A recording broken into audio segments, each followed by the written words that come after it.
nous sommes lundi le 15 juillet. Je m'appelle Katarzyna Wierbol et bienvenue aux nouvelles à contre-courant. La ceinture et la route. La Chine admet qu'il s'agit d'un outil pour l'expansion militaire du pays.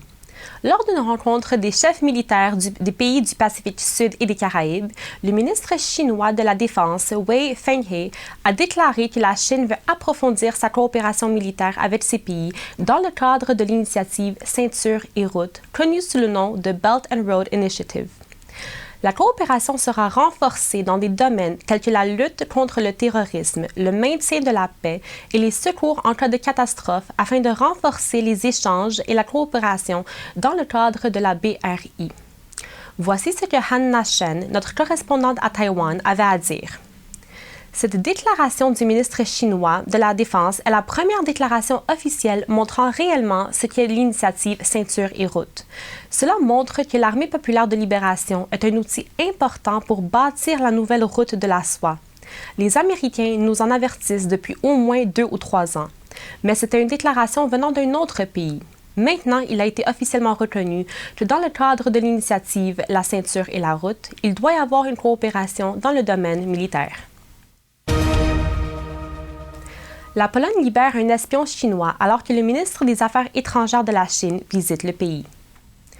Piotr D., un ancien officier de l'Agence de sécurité intérieure de la Pologne, soupçonné d'espionnage pour le compte des services chinois, a été libéré sous caution le 9 juillet.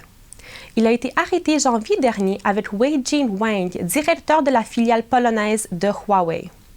Piotr D., qui a auparavant travaillé pour l'Agence de sécurité intérieure, travaillait pour une filiale polonaise du groupe français de télécommunications Orange au moment de son arrêt. Le tribunal l'a accusé d'avoir fourni des informations sur un projet secret concernant les structures de sécurité du réseau informatique. Il a été libéré sous caution de 120 000 zloty, équivalent à 31 500 $ américains. Ses avocats ont déclaré que les charges contre lui n'ont pas été abandonnées. Cette nouvelle a été annoncée lors de la visite du ministre chinois des Affaires étrangères Wang Yi en Pologne. Présence grandissante de Huawei en Pologne. Lors de la visite du ministre chinois des Affaires étrangères en Pologne, Huawei a annoncé qu'il prévoit investir 3 milliards de zloty, près de 800 000 millions de dollars américains, en Pologne au cours des 5 prochaines années. Ryszard Hordynski, directeur de la filiale polonaise de Huawei, a déclaré « Au cours des 5 prochaines années, nous prévoyons de dépenser près de 3 milliards de zloty en Pologne par le biais d'achats. » Cependant, l'ampleur de l'investissement dépendra du rôle de Huawei dans le développement du réseau 5G en Pologne. En janvier, les autorités polonaises étaient prêtes à exclure Huawei du projet 5G après l'arrestation d'un espion chinois. Cependant, il semble maintenant que la question de savoir si le gouvernement polonais autorisera ou non la compagnie chinoise à construire le réseau 5G reste ouverte. Une étude menée par Christopher Balding et le think tank britannique Henry Jackson Society, analysant 25 000 CV d'employés de Huawei, a révélé que de nombreux employés travaillaient simultanément pour des institutions affiliées à l'armée chinoise. Cela révèle des liens entre les employés de Huawei avec l'armée et les services de renseignement chinois plus étroits que ne veut l'admettre Huawei. Menace de mort pour projection d'un film pro-vie. 2 propriétaires de cinéma indépendants canadiens ont contacté la police après avoir reçu des menaces de mort après avoir annoncé la projection du film Pro-vie Unplanned. Ils ont jugé que les menaces étaient crédibles et ont déclaré qu'ils craignaient pour leur famille. L'un de ces propriétaires a décidé d'annuler la projection du film. Le président de Cinedicom et distributeur canadien du film a critiqué le comportement du mouvement pro-choix.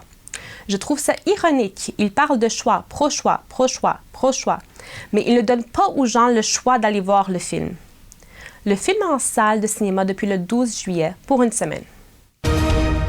Patient français tétraplégique mort après l'arrêt de la nutrition et hydratation artificielle.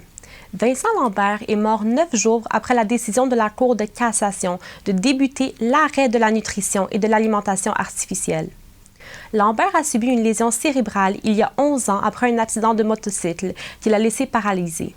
Cependant, il était capable de respirer de façon autonome. L'épouse de Lambert et 6 de ses 8 frères et sœurs souhaitaient l'arrêt des soins.